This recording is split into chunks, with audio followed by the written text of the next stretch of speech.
Mardi dernier, Manuel Valls passait son grand oral. Il a annoncé dans son discours de politique générale plusieurs réformes à venir. On commence à y voir un peu plus clair.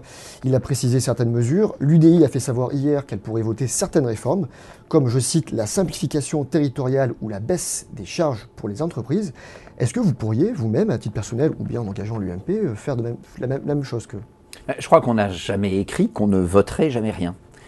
Je pense qu'il y a eu de notre part une petite erreur d'appréciation mardi dernier. C'est que nous avons voulu penser que Manuel Valls n'existait pas.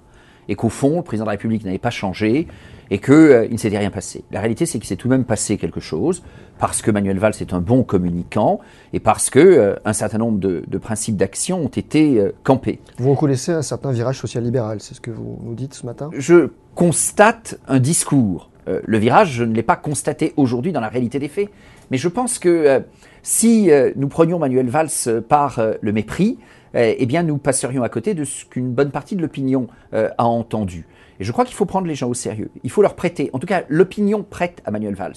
Et donc pour le coup, notre travail à nous, c'est de regarder ce qu'est la réalité. Est-ce que le choc de simplification va suffisamment loin pour faire en sorte que la vie des Français soit réellement facilitée ?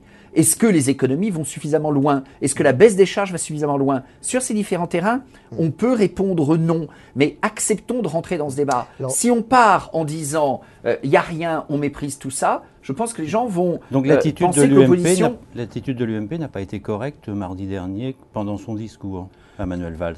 Écoutez, j'ai fait partie de ceux qui l'ont interrompu à certains moments de son propos. Il se trouve que je suis assis au premier rang et c'est tellement tentant quand vous avez quelqu'un en face de vous qui dit des choses aussi insuffisantes et aussi enflées en termes de communication que ce que faisait Manuel Valls. Donc la question n'est pas celle de l'attitude, la question est celle de l'analyse sur le fond. Et puis, je ne fais pas de procès sur l'attitude de mardi dernier, je regarde aussi, il faut s'adapter à l'opinion. C'est le peuple et c'est le peuple qui commande très légitimement. Le peuple nous dit on prend l'exercice au sérieux. Eh bien, cela nous commande, nous, de prendre l'exercice au sérieux. Que vous n'aviez pas fait dans un premier temps ? Je vous l'ai dit, je pense que dans un premier temps, on a trop considéré que Hollande avait changé de chef d'état-major et qu'il n'y avait pas de sujet. L'opinion nous dit qu'il y a un sujet, donc rentrons dans le fond.